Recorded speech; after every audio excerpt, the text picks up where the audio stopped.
That is the essence of the BRICS strategy in the global arena, reflecting the aspirations of the main part of international community, the so-called global majority.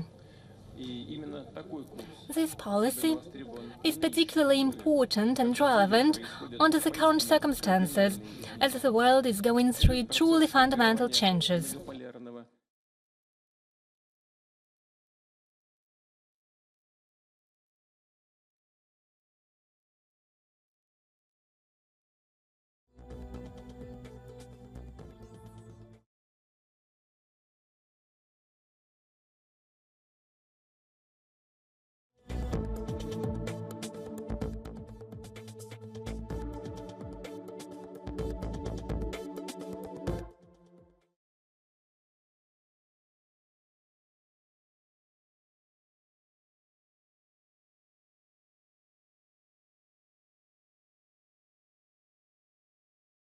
And mutual respect, for the assertion of the noble ideals of amity and harmony, as well as shared prosperity and well-being. Not in words but in deeds do they demonstrate responsibility for the future of the world and have a truly positive impact on global stability and security, and greatly contribute to resolution of acute regional problems. That is the essence of the BRICS strategy in the global arena, reflecting the aspirations of the main part of international community, the so-called global majority. This policy is particularly important and relevant under the current circumstances, as the world is going through truly fundamental changes. Stand for equality, good neighborly relations and mutual respect, for the assertion of the noble ideals of amity and harmony, as well as shared prosperity and well-being. Not in words but in deeds do they demonstrate responsibility for the future of the world and have a truly positive impact on global stability and security, and greatly contribute to resolution of acute regional problems. That is the essence of the BRICS strategy in the global arena, reflecting the aspirations of the main part of international community, the so-called global majority. This policy is particularly important and relevant under the current circumstances, as the world is going through truly fundamental changes. Stand for equality, good neighborly relations and mutual respect, for the assertion of the noble ideals of amity and harmony, as well as shared prosperity and well-being. Not in words but in deeds do they demonstrate responsibility for the future of the world and have a truly positive impact on global stability and security, and greatly contribute to resolution of acute regional problems.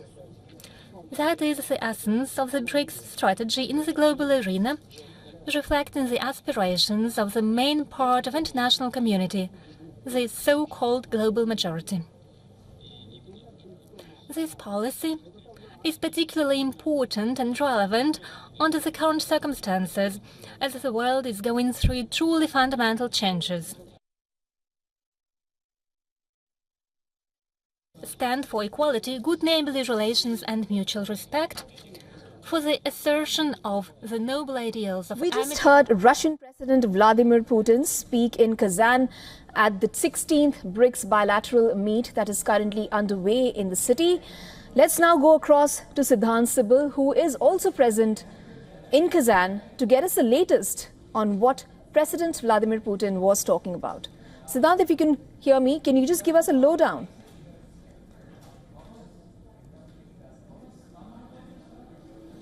Well, yes, I can hear you, and the comments of the Russian President Vladimir Putin just got over. We heard those comments, and essentially he pointed out on the BRICS future. But it will be, of course, a long day. His focus remains on alternate payments mechanism, on BRICS expansion as well. We saw the plenary being started, and of course the Russian president addressing it. Now, of course, it is closed door. this is the first session of the BRICS Summit. Later on, we will see another session where we will get comments of the Indian Prime Minister Narendra Modi. But all in all, we know the focus of the BRICS Summit this year is the expansion.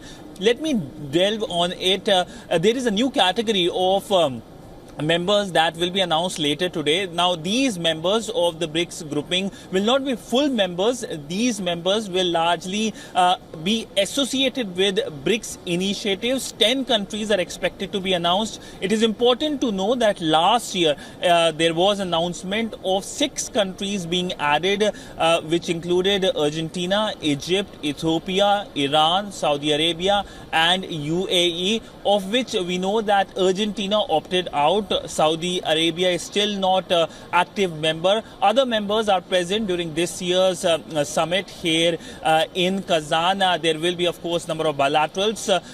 One bilateral everyone is watching is the PM Modi and the Chinese President bilateral. But coming back to the BRICS Summit, tomorrow we will see the BRICS Plus Summit that will see member countries, invited countries to the BRICS Summit present, which includes countries which are neighbor of Russia, also additionally other countries of the global south. But essentially, Russia is sending a message, especially to the West, that it is not isolated amidst the Ukraine war, and it has friends, especially in global south and also in Asia. 2 large countries, China and India, are present, being the founding members. In fact, one thing I would like to point out is at the BRICS Summit, which has just started few minutes ago, the Russian president was sitting between the Chinese president and the Indian Prime Minister. While, of course, this is a minor tidbit in the larger scheme of things, in geopolitics, everything is closely noticed. Yesterday also, we saw those pictures of the informal dinner where the leaders were casually sitting, and that, of course, showed the mood here in Kazan, which is quite upbeat. The mood here in Kazan is about a new world order, which is led by countries like India, countries like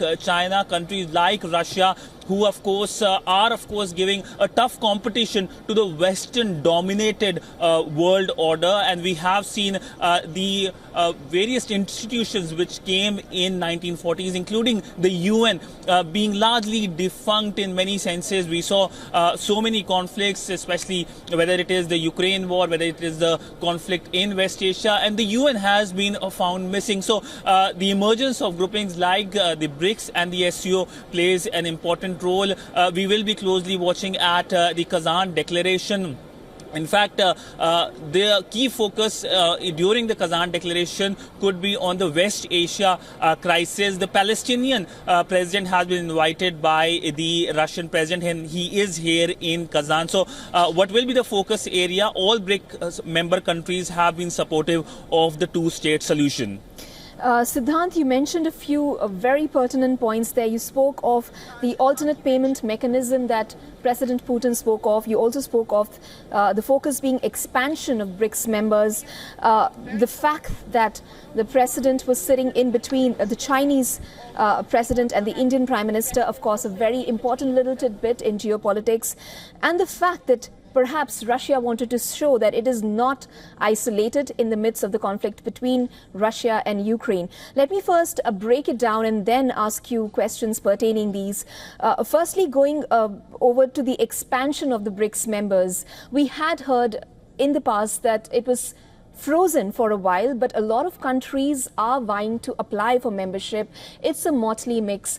On the one hand, you have Latin America, you have an African nation also a part of it, you have Arab nations, of course you have countries like China and Russia, and of course India and South Asia.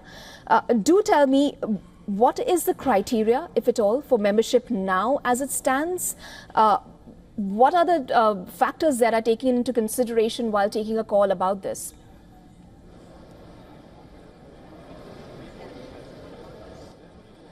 Well, yes, let me first explain the expansion history in the BRICS and, of course, what's the criteria. The BRICS grouping came into being after the first summit that happened here in Russia in Yekaterinburg in 2009.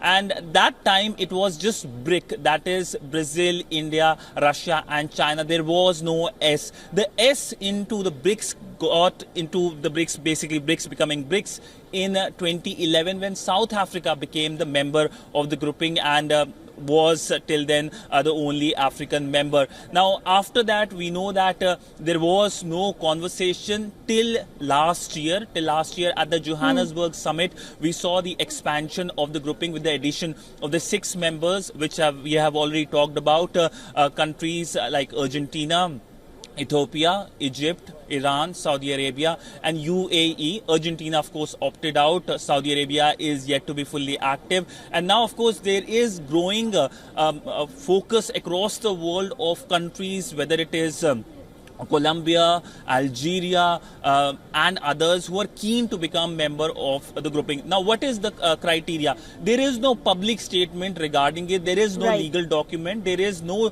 mention of the joint in the joint statement about what's the criteria, but it's given it has to be economic size. Second, the political relationship between countries and the role the countries can play in terms of global order. Now obviously there are questions over whether Pakistan will get its membership. Now the economic criteria will be seen, and also its relationship with one member country is not very positive. So it looks like not very positive for Pakistan right now.